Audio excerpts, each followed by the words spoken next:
I can only think of one word for this. Wow. Welcome to Gun Sense University 2023. I am so honored to kick off this weekend, and let me tell you, after 3 remote years, I am just thrilled that we're all together here today.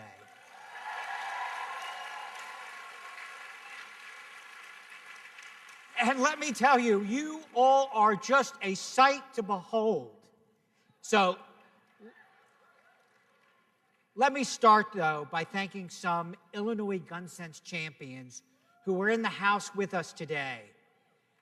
Congresswoman Jane Schakowsky.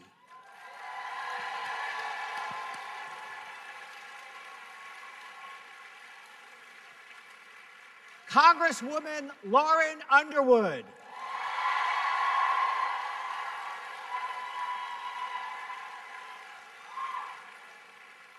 Lieutenant Governor Juliana Stratton.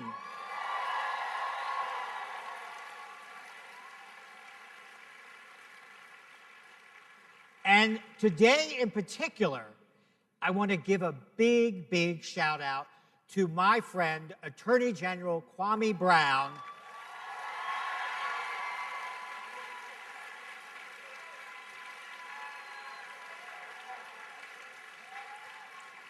Kwame has fought so hard to protect the state's ban on assault weapons, and today his efforts have paid off.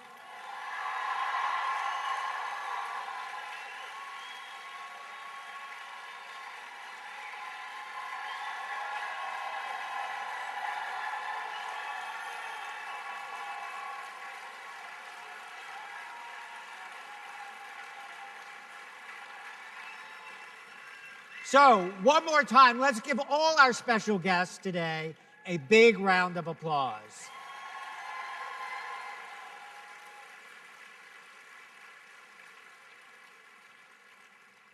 All right, now let's get down to business. My job today is pretty simple. It's to kick off a conversation among 3 leading lights. I'll start with someone you already know and who you already love. And that's Angela Farrell Zabala.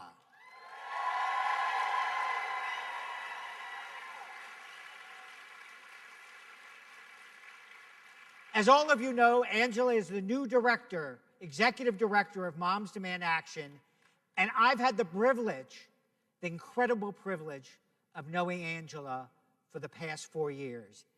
And let me tell you, it's been this extraordinary joy for me to watch all of you getting to know her too. So let's give a huge hand to Angela and welcome her to the stage.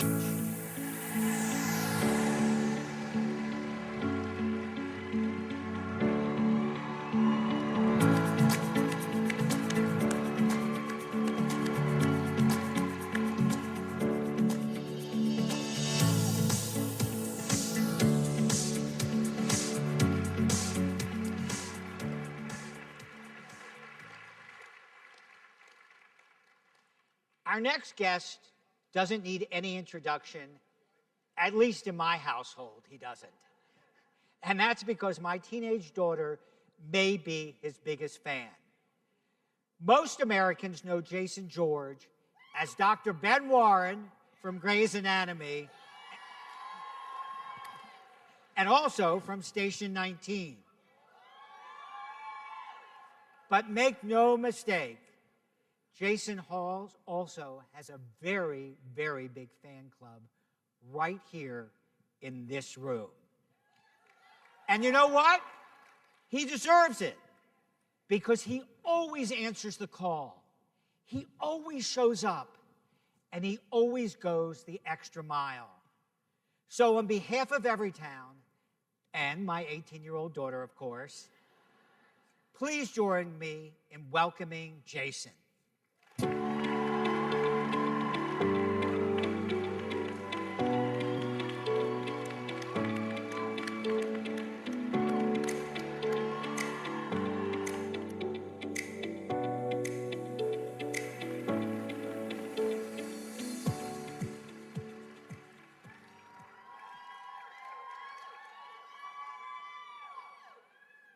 Speaking of fan clubs, our next guest is someone I've looked up to for the past 20 years. I first met Vice President Harris when she was the DA of San Francisco.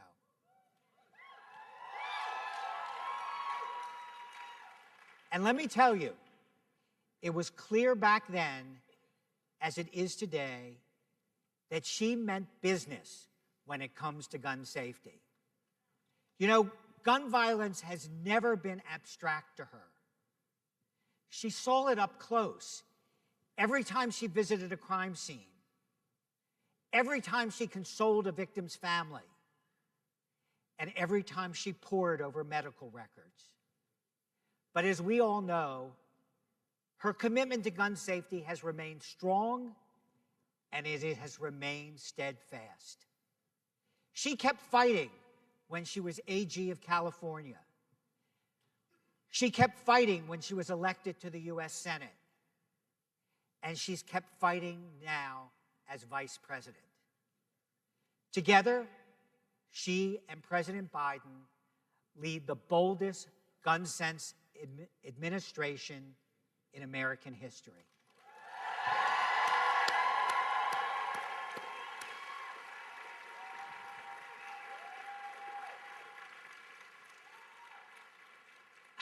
I don't have time to list all of their achievements, but I can't resist naming just a few. They helped pass the first federal gun safety bill in decades. They installed the first ATF director in years.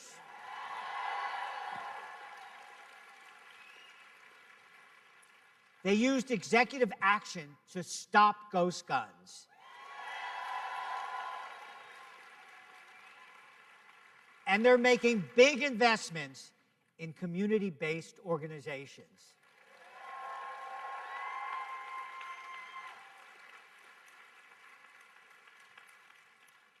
Add it all up, and the takeaway is crystal clear. This administration's commitment to gun safety is not only historic, it is a seismic shift. They know what you all have been saying for years, that gun safety is not only good policy, it's also good politics.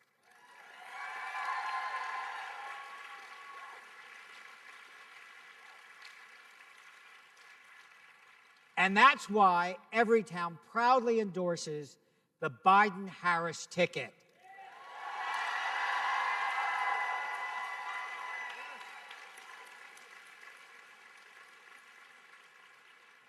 And is why everyone in this room, everyone I know, will fight like hell to win another 4 years.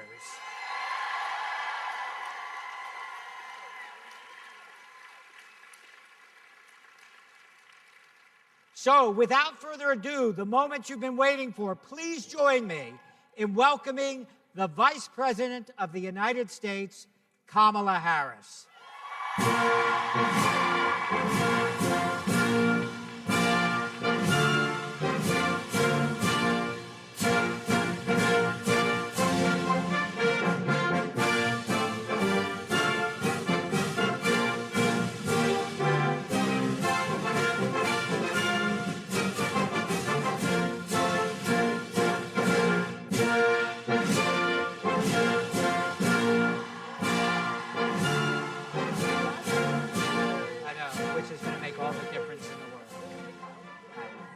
All right, the stage is yours.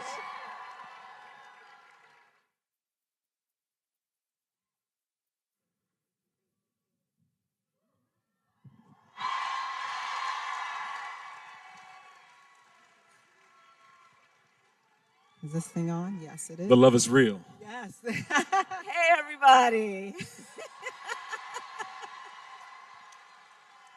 Seems like you have some fans here. Oh, I am a fan of everyone here. And I said to John, I'm looking at all of these extraordinary leaders.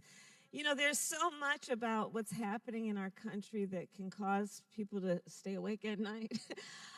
But when I look out at this crowd, I know our future is bright. I know our future is bright. Truly. Thank you. Well, we're so glad to have you here. And thank you all for being here. We feel the love all the way up on this stage. Thank you, John, for that introduction. I am so excited to also be ushering us into the next decade of this work, doing this shoulder to shoulder with you. So we're here in Chicago to celebrate the progress that we've made working alongside the strongest gun safety administration in history.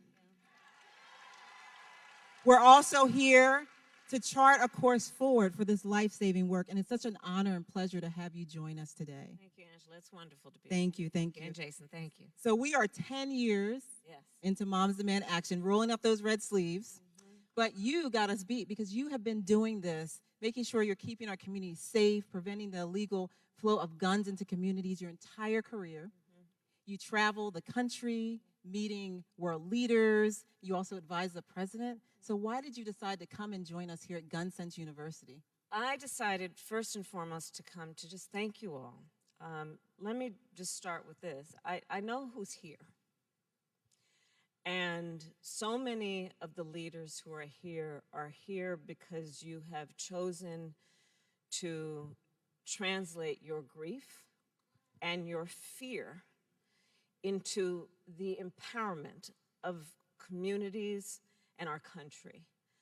And it's an extraordinary thing that you are doing on behalf of people you may never meet and people who may never know your name.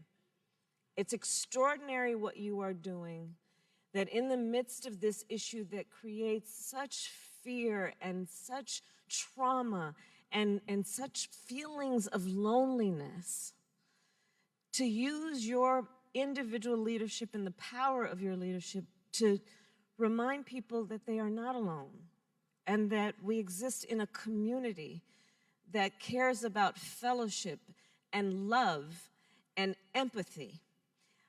I think about who the leaders are here who understand that our measure of the strength of a leader is not based on who you beat down, it's based on who you lift up.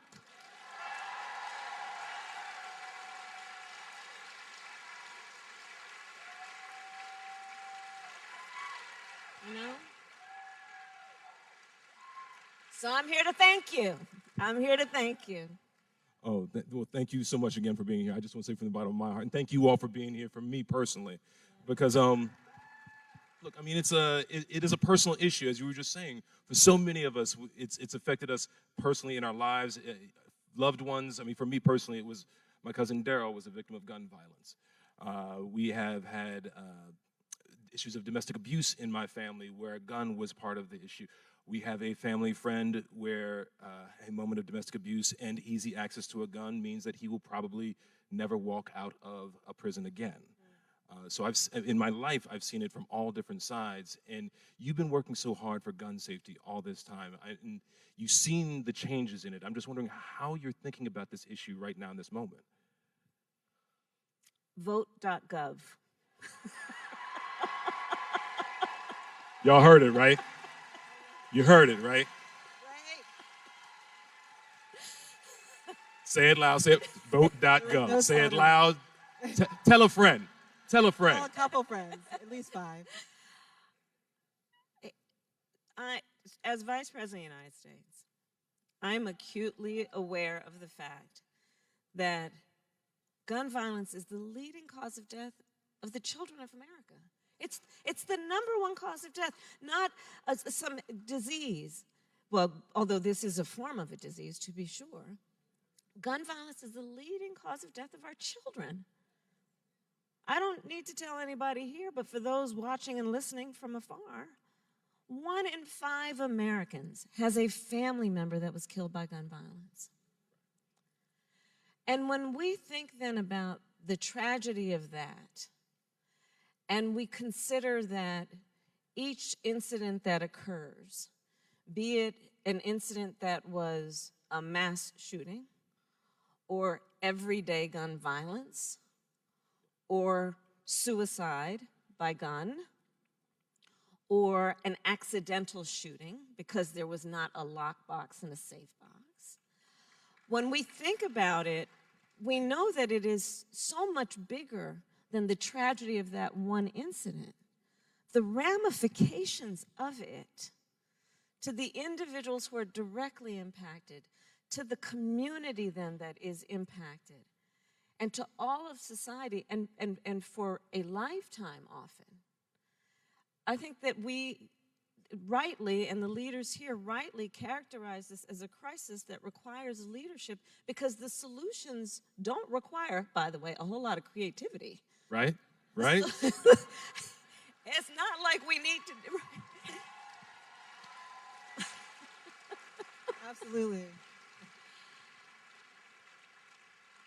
And so I very seriously responded to your question with my point about voting, because the reality of it is so much of this issue can be addressed by common sense, reasonable gun safety laws, but we need elected leaders to have the courage to act. Right. Say it again. Say it again. I think we have some in the room. And we do. And we do. The members of Congress who are here, the Lieutenant Governor, the Attorney General. We even have Reverend Jesse Jackson is with us today. Oh, there he is, right The there. legend. We see you. Yes.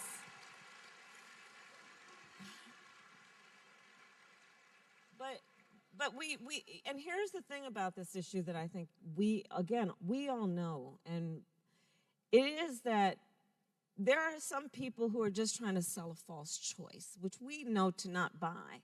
That false choice be to suggest that you're either in favor of the Second Amendment or you want to take everyone's guns away.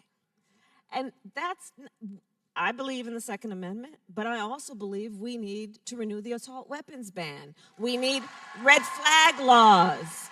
We need universal background checks.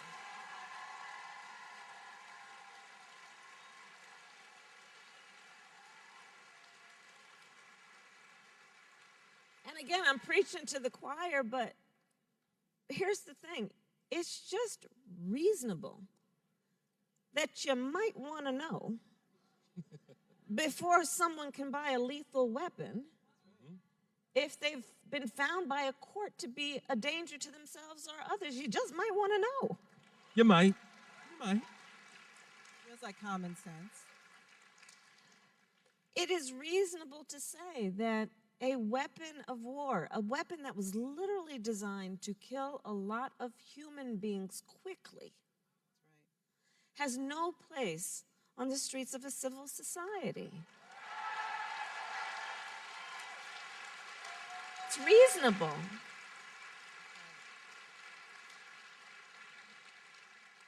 And I think it is also reasonable, as a former prosecutor, to say that it is reasonable to say that the gun manufacturers should not have immunity from litigation. That right there.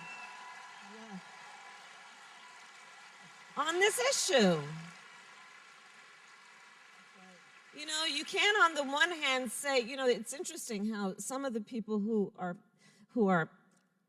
there are the people who are fearless, and then there are people who are feckless.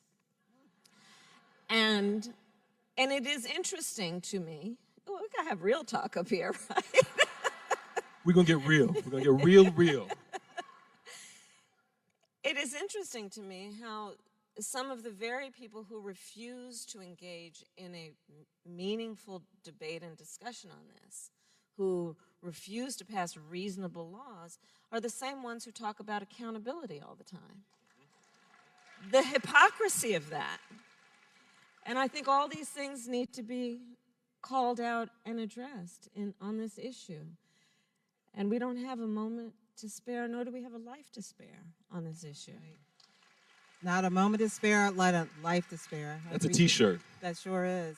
And you just named it. You named, when you started speaking, about this being the leading cause of death for kids and teens in this country. Can you imagine? It's absolutely outrageous and unacceptable. And then when you turn on the TV, it just feels like every single time there's news of some other senseless tragedy. And it doesn't even take into account the daily gun violence and the stories that never even get a headline. Absolutely right. We know in this room that this is a public health crisis and this is an epidemic. So what is the administration doing to help keep our communities safe and protect them? Yeah, so John mentioned a number of things. We are proud, President Biden and I and our administration, that we were able to push forward and help pass the first meaningful gun safety legislation in 30 years.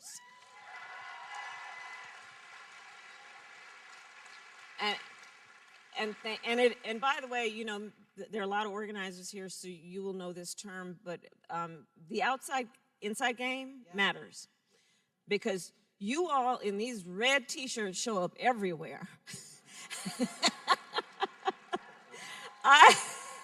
Everywhere. We scare some people. And it matters. And it matters.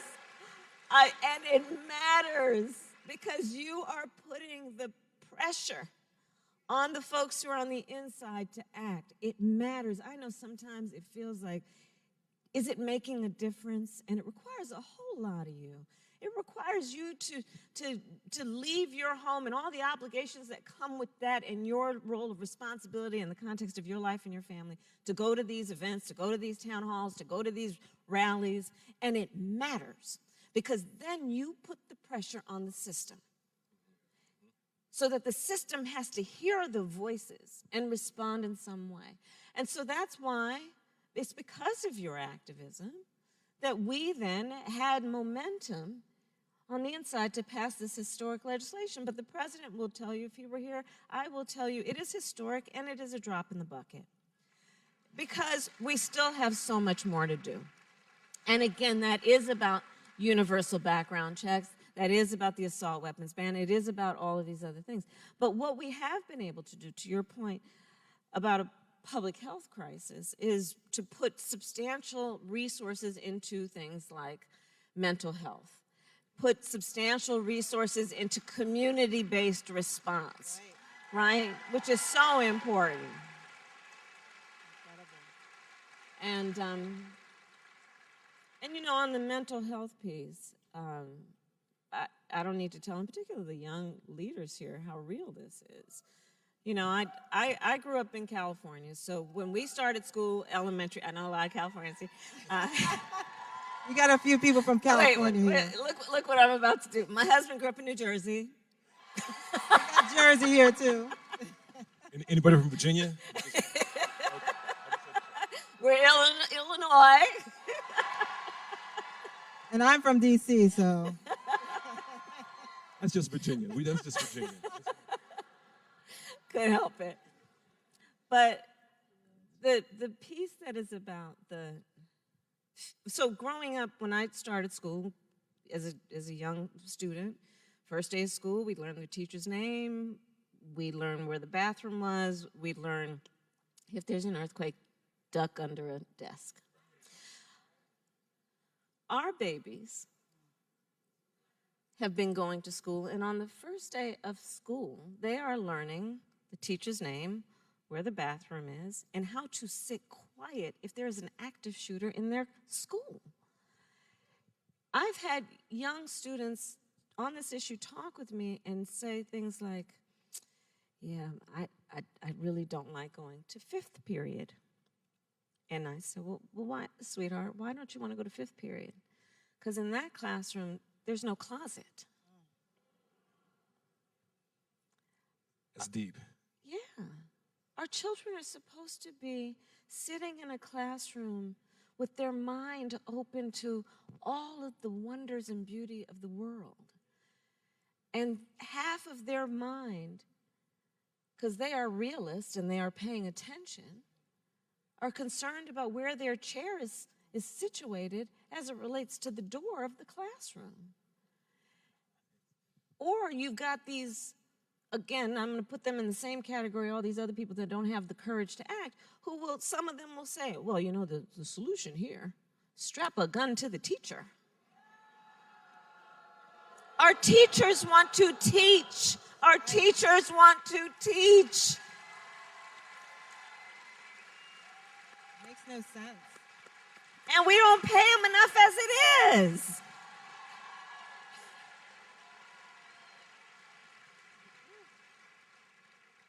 But the trauma piece of this is so very real, the trauma piece of this, where a mother or a father is telling their child, honey, when gunfire breaks out at night, jump in the tub.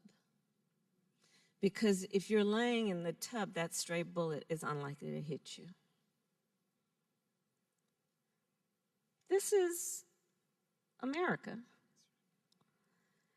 And this kind of self-inflicted harm has got to stop.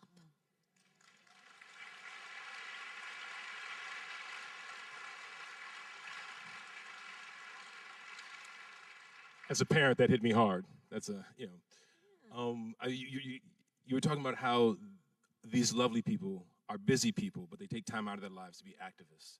You are an incredibly busy woman. You've been working for gun safety for so much time, but you also handle a lot of the administration's other issues. My favorite phrase that you use is that the right to be safe is a civic right. A civil right. I do believe that. Is it, and that's an amazing phrase. So, but there are a lot of other civil rights and issues that you talk about that you are handling for the administration. LGBTQ+, yes. Reproductive rights, yes. Yes.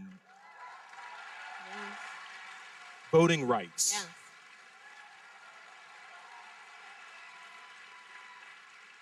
And in my mind, that puts you in the perfect position to be able to see how, if and how there's a connection between all those issues. And I wonder if you could speak on that a little bit. Definitely. And I would put on that list also fighting that our schools would teach America's full history. Please say it. Say it. Say it. You're going to get my blood pressure up, Madam Vice President.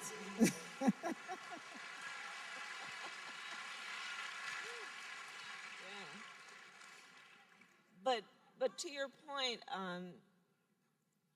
so Jason, I love, okay, so this is where you're gonna hear the geek in me. I love Venn diagrams. So those 3 circles, sometimes there's more. Geek out. Love and you can tell so much if you just look at where the intersections are. So I've prepared, and I've asked my team to prepare a Venn diagram on from where are we seeing the attacks? On voting rights, on people's access and right to reproductive health care, on LGBTQ rights, and then you can put this circle on and those who refuse to propose and fight for reasonable gun safety laws, and you will see an extraordinary intersection.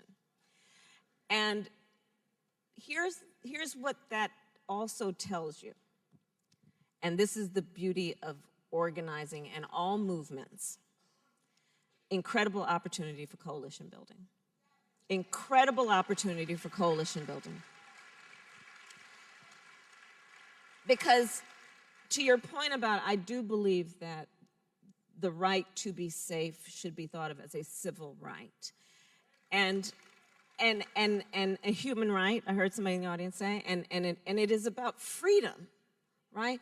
And including, and this is a very maybe simple point, but I think very important, the freedom to just be. To just be. To be safe. The freedom to exercise your right to exercise your voice through the ballot. The freedom to make decisions about your own body and not having the government try to tell you what to do. Right? The freedom to love who you love and be open and proud about that. So the intersections are pretty profound, because there is a collective movement, if we see the connections, that is about freedom. And I will say then, I do believe that when we are in the fight for America to realize her promise and to achieve the foundational principles of freedom and equality, we are acting in one of the most purest forms of patriotism, Because we are fighting, born out of love of country, for America to achieve her ideals and the promise of America.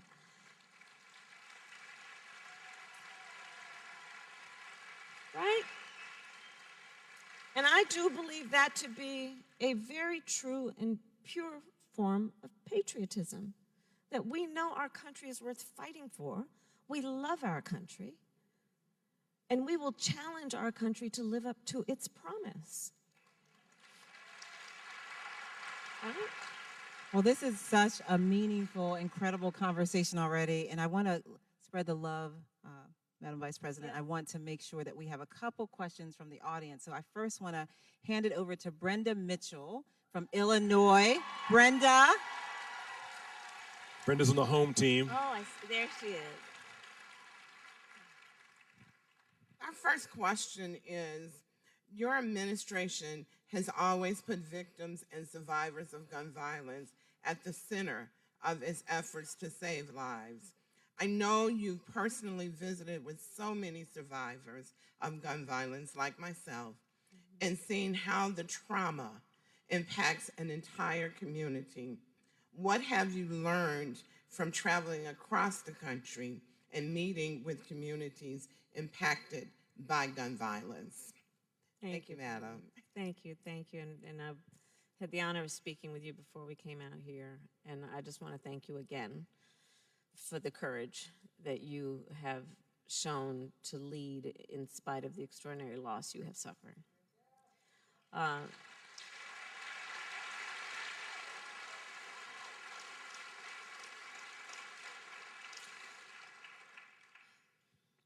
So the trauma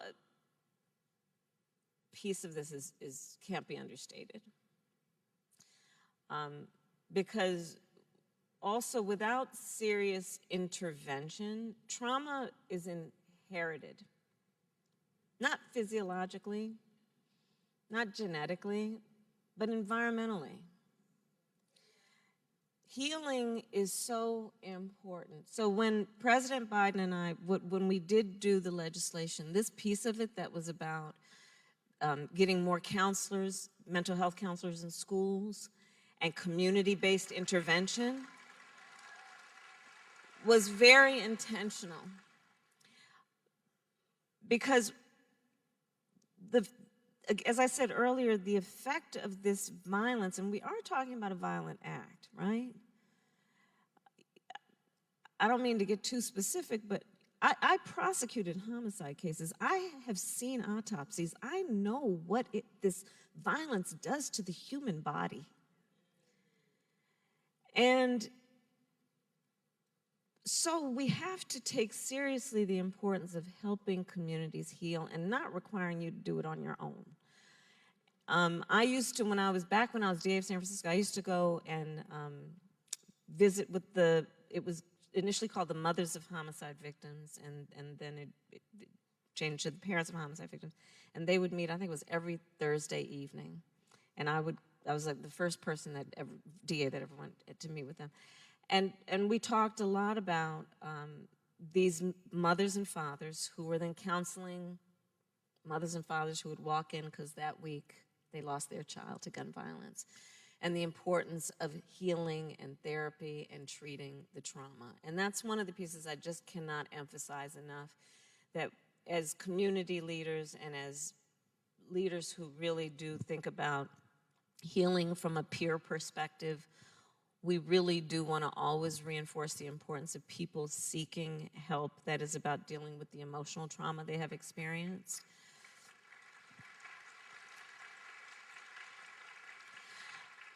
But the other thing that I see over and over again throughout the country, every year, always, and most recently as vice president, I went to Buffalo, right? So that's a grocery store. I was, in Monterey Park. It was a community center. July 4th parade. I've been to these places. Atlanta, small businesses. We also have to to realize that throughout our country, every day people are having this experience, and these so-called leaders need to hear these voices and act in a way that understands this really is about a public health issue as much as it is anything. And we cannot let them get away with politicizing this or pretending that this is some intellectual, ideological debate when there is literally blood on the streets.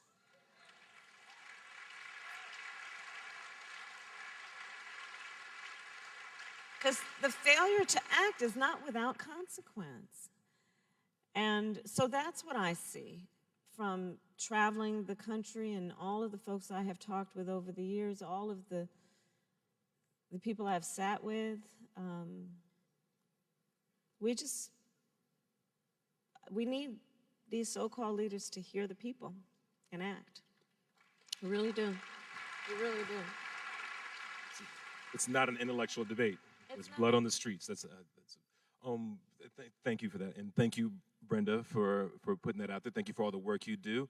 Yeah. We're going to throw it out to another audience question from, I think, Aaron from Pennsylvania is out there. Hi, Vice President. Hi, Aaron. I know. Good to see you again. You today. too. So, as you guys already mentioned, guns are now the leading cause of death for children, teens, and college-age people in America. I know I've grown up witnessing the impacts of gun violence in my home state of Pennsylvania, and I became a leader in Students Demand Action to bring the conversation about this crisis to my rural community and to help lead this fight so the next generation of students don't have to grow up learning and living in fear of gun violence. So my question for you is, how do you see my generation playing a role in this movement, and what do you think we should be doing?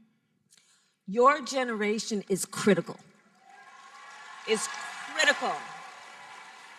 critical to this issue. You are critical to this issue. We are counting on you. We need you.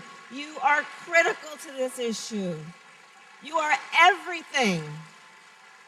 Everything. Everything.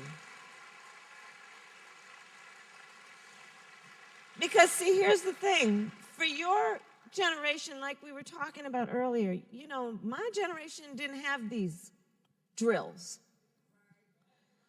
Your generation is going through all of this, all of these, I mean, on top of what we need to do around saving the planet for you and the children that if you want to have, you will have.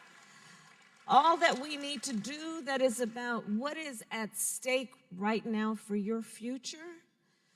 You, students demanding action is so critical.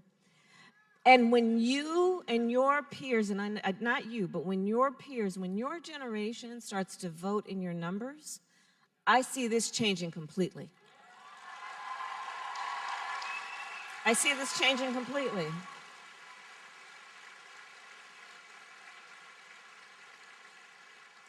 Because you and I talked about it. In terms of the community in which you live, people like to legally use guns for hunting and things of that nature, and that's fine. What we're talking about is not about that.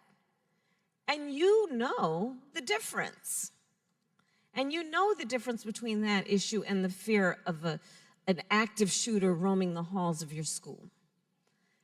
And you know what the solutions look like, and you are demanding it, and you're going to continue to demand it. You guys are everything. Your generation is everything to this issue. Everything. Everything. So just register your folks to vote. Vote.gov. Vote.gov. Vote.gov, and tell 5 friends at least. Well, thank you so much, Aaron and Brenda, for your very thoughtful questions. Thank you, Jason, for being here. You always come when we call, and you put your heart into this work, so we appreciate you. It takes all of us. Thank you. And mostly, thank you, Madam Vice President. Thank you so much for your leadership. Thank you for your tireless work. Everything that you do, we do it together, but what you do makes a difference, and it saves lives. We are absolutely proud to have you and President Biden in the White House as our gun sense champions. Thank you so much. Give it up one more time. Madam Vice President.